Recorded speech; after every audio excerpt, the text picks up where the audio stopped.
ദാ, അയ്യോ അമ്മ ഇത് ശരിക്കും കൂടുതലാണല്ലോ. അതിനുള്ള ബിസിനസ് നീ ചെയ്തിട്ടുണ്ട്, അതിന്റെ ഇൻസെന്റീവ്. ഈ ഈ കട നടത്തുമ്പോഴും ഇങ്ങനൊരു തുക എനിക്ക് എടുക്കാനില്ലായിരുന്നു. ഓ, കടവും കടത്തിന്റെ മേലെ കടവൊക്കെ ആയിട്ട്. സാമ്പത്തിക അച്ചടക്കം പാലിച്ചാൽ ഏത് ബിസിനസിനും ലാഭമേ ഉണ്ടാകൂ. ഈ കാശിൽ നിന്ന് ഋതുവിനൊരു ഗിഫ്റ്റ് വാങ്ങണം. ഈ കാശ് എനിക്ക് സ്പെഷ്യൽ ആണല്ലോ അല്ലെ? സത്യത്തില് ഋതു അവനെ ഇപ്പൊ എന്നെ മനസ്സിലാക്കി സപ്പോർട്ട് ചെയ്ത് ഒപ്പം നിൽക്കുന്ന ഈ കാശിനൊരു ഗിഫ്റ്റ് കിട്ടിയാ അവൻ ഒരുപാട് ഹാപ്പി ആവുമേ. എന്നാ നീ ഇപ്പൊ തന്നെ പോയി വാങ്ങിക്ക. ഹലോ, അത് വേണ്ട, ഞാൻ എന്തായാലും ഇറങ്ങുമ്പോ വാങ്ങിച്ചോളാം. അടുത്ത മാസം ഞാനും ഇൻസെന്റീവ് വാങ്ങുന്നുണ്ട്. ഇത് എന്റെ ശമ്പളം. മഹേഷേ, രേണുവിന്റെ വിഷയം എന്റെ മനസ്സിലുണ്ടടാ. അത് നമുക്ക് പരിഹരിക്കാം. നീ ചെയ്ത തെറ്റുകൾ അറിഞ്ഞ് ഓരോന്നായിട്ട് തിരുത്തി തുടങ്ങി. സ്വയം തിരുത്തൽ തന്നെയാ ജീവിത വിജയത്തിന്റെ ആദ്യ ലക്ഷ്യം. ഇനി നിനക്ക് ഉയർച്ചയുണ്ടാവും, എനിക്ക് നല്ല ഉറപ്പാ. പിന്നെ അമ്മേ നമ്മുടെ ഉണ്ണിയപ്പത്തിന്റെ ചെറുത്, ഈ ഗുലാബ് ജാം പോലെ മധുരത്തിലിട്ടത്, അങ്ങനെ ഒരു സാധനം എന്റെ മനസ്സിലുണ്ട്. അത് നല്ല ഐഡിയ, നമുക്ക് ചെയ്തു നോക്കാം. അതിനൊരു പേര് കൂടി വേണം. ഗുലാബ് ഉണ്ണിയപ്പം അത് കൊള്ളാം. ഞാനൊന്ന് പറയട്ടെ, ഉണ്ണി മധുരം. അതായത് അത് കൊള്ളാം. ലാലേട്ടൻ പണ്ട് പവിത്രത്തിൽ ഉണ്ടാക്കിയ സാധനം. ഇനിയിപ്പോ ആ പേരിൽ എന്തായാലും കോപ്പറേറ്റ് ഒന്നും ഇല്ലല്ലോ, നമുക്ക് അടിച്ചു മാറ്റാം. പിന്നെ അമ്മേ, ഞാനേ വിവാഹ പാർട്ടിക്കുള്ള ഉണ്ണിയപ്പം കൊടുത്തിട്ട് വരാവേ. Okay okay. എടാ, നീ എന്തായാലും നമ്മുടെ ഡെലിവറി വണ്ടി തന്നെ പോകും. Okay, thank you. ശരി. മഹേഷിന് നമ്മളോടുള്ള പെരുമാറ്റം തന്നെ മാറിപ്പോയി. ഇപ്പൊ പഴയ ആളേ അല്ല. നല്ലതിനുള്ള മാറ്റം ആവട്ടെ. അവന്റെ തലയിൽ ഇപ്പോ ഈ ബേക്കറി മാത്രമേ ഉള്ളൂ. അത് ശരിയോ? നീ ഇവിടെ ഇരിക്കുന്ന പിന്നെ അല്ലാതെ എന്നാ ഇത്? തുറന്നു നോക്ക്. ഹായ്, അടിപൊളി. ഞാൻ ശരിക്കും ഹാപ്പി അച്ഛാ. ഞാൻ പറയാതെ തന്നെ അച്ഛൻ അറിഞ്ഞു വാങ്ങി വന്നല്ലോ. താങ്ക്സ് അച്ഛാ, ലവ് യു. ഞാനേ ഇത് അമ്മയൊക്കെ ഒന്ന് കാണിക്കട്ടെ. പിന്നെ അമ്മേ, എന്തുവാടാ? അച്ഛൻ എനിക്ക് വാങ്ങിക്കൊണ്ട് വന്നതാ. അമ്മമ്മ നോക്കിയേ. ഫുട്പാത്ത് സാധനം വാങ്ങിക്കോട്ടെ. പിള്ളേരെ പറ്റിക്കാൻ ഇറങ്ങിയിരിക്കുവാ. ഹലോ, ഇത് ഫുട്പാത്ത് സാധനമൊന്നുമല്ല, നല്ല ബ്രാൻഡഡ് സാധനം. മനുഷ്യനെ ചെരിപ്പിക്കാൻ ഒരു പരിപാടിയായിട്ട് ഇറങ്ങിക്കോളും. എടി മോളെ, ഏതെങ്കിലും അമ്പലത്തിലെ ഋതുവിന്റെ പ്രായത്തിൽ ഏതെങ്കിലും ഒരു കൊച്ചൻ ഷൂസ് പോയെന്ന് പറഞ്ഞ് കരയുന്നുണ്ടാവും. അമ്മമ്മയ്ക്ക് അപ്പൊ അങ്ങനെയാണോ ചെരുപ്പ് കൊണ്ടുവരുന്നത്? എന്റെ അച്ഛൻ ആര് കളിയാ? നല്ല പുതിയ ബ്രാൻഡഡ് ഷൂവാ, കണ്ടാൽ എനിക്ക് തിരിച്ചറിയാം. അല്ലെങ്കിൽ ഇവര് എന്തിനാ ഷൂസ്? ഇതാണെങ്കിൽ സ്കൂളിൽ പറ്റത്തില്ലല്ലോ. ഞാൻ എവിടെയും ഇട്ടോളാം. അമ്മയ്ക്കെന്താ? കൊച്ചുങ്ങൾ ഇങ്ങനെ തർക്കുത്തരം പറഞ്ഞ് പഠിക്കണ്ട. അമ്മ കേട്ടോ, അപ്പന്റെ മോളെടുത്താ പറഞ്ഞേ. ഋതു, നിനക്ക് ഈ ഇടയായിട്ട് ഇച്ചിരി കൂടുന്നുണ്ട് കേട്ടോ. ആവശ്യത്തിന് മതി. ഇവൻ ഒരു ഗിഫ്റ്റ് കിട്ടിയതിൽ അവൻ സന്തോഷിച്ചോട്ടെ. അതെ, എന്റെ അടുത്തുള്ള ദേഷ്യം ഇവന്റെ തലയിൽ കൊണ്ടിടുന്ന. ഇതൊക്കെ ആരെങ്കിലും ഗിഫ്റ്റ് എന്ന് പറയൂ? പിള്ളേർക്ക് ആവശ്യമുള്ളതല്ലേ. ഒരു ബഹളം ഇല്ലാതെ എല്ലാ അച്ഛനമ്മമാരും ഇതൊക്കെ വാങ്ങിക്കൊടുക്കുന്നതാ. ഇതൊക്കെ മരുമോൻ ആദ്യമായിട്ട് വാങ്ങിക്കൊടുക്കുന്നോണ്ടാ ഇത്രയും വലിയ ഷോ. അല്ല, ഇത്രയും കാലം ഋതുവിന്റെ ചെലവും കാര്യങ്ങളൊക്കെ നോക്കിയിരുന്നത് ആ ടീച്ചറല്ലേ? അതുകൊണ്ടാ. ഇതെനിക്ക് ഗിഫ്റ്റ് തന്നെയാ. കിട്ടിയപ്പോ ശരിക്കും ഹാപ്പി ആയ ഗിഫ്റ്റ്. അമ്മ എന്തിനാ കളിയാക്കിച്ചിരിക്കുന്ന? അമ്മ ഇതുവരെ സ്വന്തമായിട്ട് ഏൺ ചെയ്ത കാശുകൊണ്ട് എനിക്ക് എന്തെങ്കിലും വാങ്ങി തന്നിട്ടുണ്ടോ? ഇല്ലല്ലോ. പിന്നെ കൂടുതൽ ചിരിക്കണ്ട. വായിക്കൊള്ളാത്ത വർത്താനല്ലേ ഇവന്. ദേണു, നല്ല കല്ലു കൊടുത്ത് വളർത്തിക്കോണം ഇവന്, അല്ലെങ്കിലേ ഇവൻ നിനക്ക് ഒതവാതെ പോവും. ഈ നെഗറ്റീവ് ആറ്റിറ്റ്യൂഡ് ആരും വീടമ്മേ. ഈ സെയിം ആറ്റിറ്റ്യൂഡ് അമ്മയ്ക്കും ഉണ്ട്. കണ്ട, ഇതൊക്കെ മാറ്റി വെച്ചിട്ട് പോയി പഠിക്കാൻ നോക്കേ. പോയങ്ങോട്ട്. പഠിക്കാനൊക്കെ കഴിഞ്ഞു. അച്ഛൻ വന്ന് ഷൂ ഇട്ട് നോക്കാം. നമുക്കേ ഷൂട്ട് നോക്കാം. കാര്യങ്ങൾ നോക്കില്ലേ? നല്ല രസമുണ്ടല്ലേ, കാണാൻ സൂപ്പറായിട്ട്.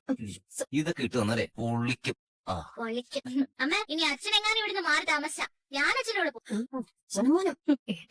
ഏട്ടത്തി സുഖല്ലേ? സുഖമല്ലെന്ന് ചോദിച്ചാ ആകെ വിഷമത്തില മോളെ. ഞാനതാ വിളിച്ചത്. എന്തു പറ്റി? നമ്മുടെ സന്തോഷം കുറച്ചു നാളായി മാനസികമായി അത്ര ഓക്കെ അല്ല. എന്ന് വെച്ചാ എന്തു പറ്റി? കുറച്ചു നാളായി അവന് എല്ലാവരോടും ദേഷ്യവും ഇൻഡിഫറന്റ് ആയിട്ടൊരു പെരുമാറ്റം ഉണ്ടായിരുന്നു. അന്നേരം ആനന്ദേട്ടനും അച്ഛനും ഡോക്ടറെ കാണുന്ന കാര്യം പറഞ്ഞതാ. അമ്മയെ ഇടങ്കോലും കൂടി പൂജയും ബാധ ഒളിപ്പിക്കലായിട്ട് കൊണ്ടു നടന്നു. ഒടുവിൽ ശരിക്കും മോശമായി അവന്റെ കണ്ടീഷൻ. എന്നിട്ട് ഇപ്പൊ എങ്ങനെയുണ്ട്? ഇപ്പൊ അവൻ മാത്യു സാറിന്റെ സൈക്കാട്രി ക്ലിനിക്കിലെ ട്രീറ്റ്മെന്റില്ല. അയ്യോ, ആണോ? കുറച്ചു നാളായി അവൻ ഓഫീസിലും പോകുന്നില്ല. ഏട്ടത്തി, ക്ലിനിക്കിൽ സന്തോഷന്റെ കൂടെ ആരുണ്ട്? അച്ഛനും അമ്മയും മാറി മാറി നിൽക്കും. ഈ കാര്യം വേറെ ആരും അറിയുന്നത് അമ്മയ്ക്ക് ഇഷ്ടമല്ല. അതുകൊണ്ട് വീട്ടുകാർക്കല്ലാതെ വേറെ ആർക്കും ഇത് അറിയില്ല. ഡോക്ടർ എന്ത് പറഞ്ഞു? കൂടുതൽ ഡീറ്റെയിൽസ് ഞങ്ങൾക്കും അറിയില്ല. ഞാനും ആനന്ദേട്ടനും പോലും വിവരം ധരിക്കാൻ അങ്ങോട്ട് പോകുന്നത് അമ്മയ്ക്ക് ഇഷ്ടമല്ല. അച്ഛൻ പറയുമ്പോഴാണ് എന്തെങ്കിലും കാര്യങ്ങൾ അറിയുന്നത്. ഇപ്പൊ അച്ഛനെ എന്തെങ്കിലും വിട്ട് സംസാരിക്കാൻ അമ്മ സമ്മതിക്കില്ല. ഇതൊക്കെ കാര്യങ്ങൾ ഒളിക്കണോ? ശരീരത്തിന് വരുമ്പോൾ ആർക്കും മനസ്സിന് വയ്യാകെ വരാലോ. അതെ, പക്ഷെ സന്തോഷം എന്തോ ആലോചനയൊക്കെ ഇടങ്കോല് കൊണ്ടുവന്നിട്ടുണ്ടായിരുന്നു. ഈ കാര്യമൊക്കെ അറിഞ്ഞാൽ ആ ആലോചന മുടങ്ങി പോകുന്ന പേടി അമ്മയ്ക്കുണ്ട്. ഇപ്പൊ സൈക്കാട്രിസ്റ്റിനെ കാണാൻ അമ്മ സമ്മതിച്ചു തന്നെ വലിയ കാര്യം. വേഗം മാറ്റം വരുമായിരിക്കുമല്ലേ ഏട്ടത്തി? അതെ. വീണ ഇനി ആ കാര്യം ഓർത്ത് ടെൻഷൻ അടിക്കണ്ട കേട്ടോ. ഈ കാര്യം എനിക്ക് വീണെ അറിയിക്കണമെന്ന് തോന്നി, അതുകൊണ്ട് പറഞ്ഞേ ഉള്ളൂ. എന്തുണ്ടെങ്കിലും എന്നോട് പറയണ ഏട്ടത്തി. അത് ഞാൻ പറയാം. അവന് പല കാര്യങ്ങളും നേരിടുന്നതിൽ വല്ലാത്ത ടെൻഷനുണ്ട്. അതൊക്കെ ചേർന്നിട്ടാവും ഇങ്ങനെ ആയത്. കുറച്ചു ദിവസം റെസ്റ്റ് എടുത്ത് മെഡിസിൻ കഴിച്ചു കഴിയുമ്പോ എല്ലാം പതിയെ ഓക്കെ ആവും. ഞാനേ വീണെ വിളിച്ചോളാം കേട്ടോ. ശരി ഏട്ടത്തി. ശരി എന്നാ. സന്തോഷേട്ടൻ സൈക്കാട്രിക് ട്രീറ്റ്മെന്റിലാണ്. വയ്യാതായപ്പോഴും സന്തോഷേട്ടന്റെ അമ്മയും എഴുകൂലും ഒക്കെ കൂടെ പൂജയും ജീവിച്ച് കിടലോട്ട് നടന്നത്.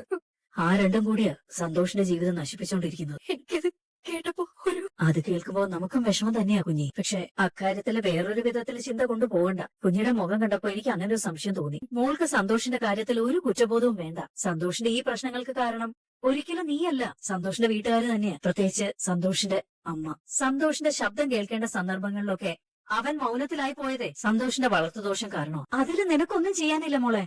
സന്തോഷം അടിസ്ഥാനപരമായ ഒരു പാവത്താനാ.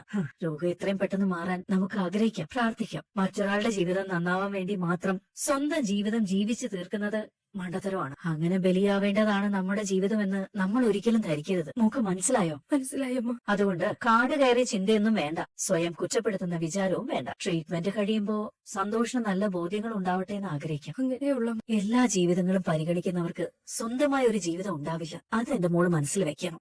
നമ്മുടെ കുറ്റങ്ങളുടെ ഭാരം മാത്രം നമ്മൾ ചുമന്നാ മതി.